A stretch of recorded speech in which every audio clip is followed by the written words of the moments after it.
Patrimoine.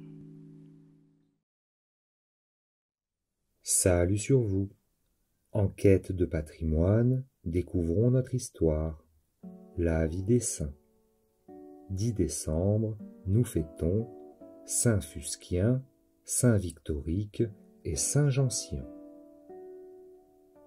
Fusquien et Victorique de Rome, animés du désir de propager au loin les lumières de l'Évangile, vinrent dans les Gaules avec saint Quentin et plusieurs autres missionnaires. Arrivés à Lutèce, ces conquérants spirituels se partagèrent les diverses régions où ils se proposaient d'établir le royaume de Jésus-Christ. Fusquien et Victorique entreprenirent d'évangéliser les habitants de la Mauritanie. Ils opérèrent à Thérouanne de nombreuses conversions malgré les prêtres romains et les druides. Comme ils cherchaient Quentin pour lui rendre compte de leur mission, ils rencontrèrent, en sortant d'Amiens, un vieillard nommé Jeancien, habitant d'une localité voisine, Sama. Sa curiosité fut éveillée par leur costume étranger. Il leur demanda d'où ils venaient, où ils allaient, quel était le but de leur voyage. « Nés à Rome, répondirent-ils, nous sommes venus apporter la lumière de la vérité dans vos parages. Vos idoles sont de vains simulacres. Considérez les astres qui brillent au-dessus de vos têtes, les productions qui sortent du sein de la terre. Tous ces chefs-d'œuvre ne peuvent émaner que d'une puissance unique et souverainement parfaite. C'est Dieu, un Dieu en 3 personnes, dont la seconde, le Verbe, le Fils, s'est incarné pour la rédemption du genre humain. Voilà ce que nous sommes venus vous annoncer. En ce moment, continua Fusquien, nous sommes à la recherche de notre vénérable compagnon, l'illustre Quentin, venu avec nous et pour le même but dans les Gaules. Quentin, répondit le vieillard, il a été incarcéré, torturé, mis à mort il y a 42 jours.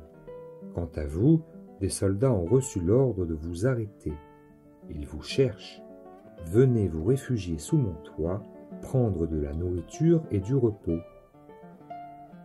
Le préfet Rictiovar, ayant appris que Fusquien et Victorique avaient traversé Amiens, se mit à leur poursuite, arriva à Sama avec une troupe de soldats en face même de la maison de Jeancien, dans laquelle il voulut entrer.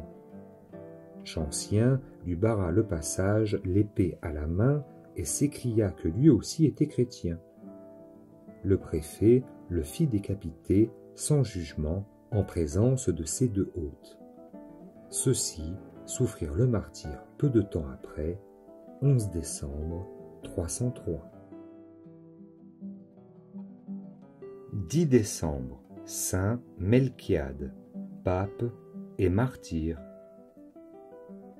Saint Melchiade occupa le trône pontifical vers la fin des persécutions sanglantes, mais n'eut pas l'honneur de verser son sang pour la foi.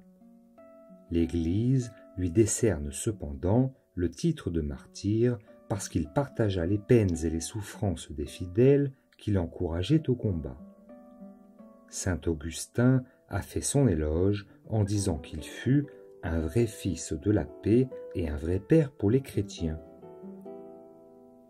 Il eut le privilège de voir commencer pour l'Église une période de paix lorsque Constantin, en 313, donna la liberté à l'Église par l'édit de Milan. Il mourut en 314.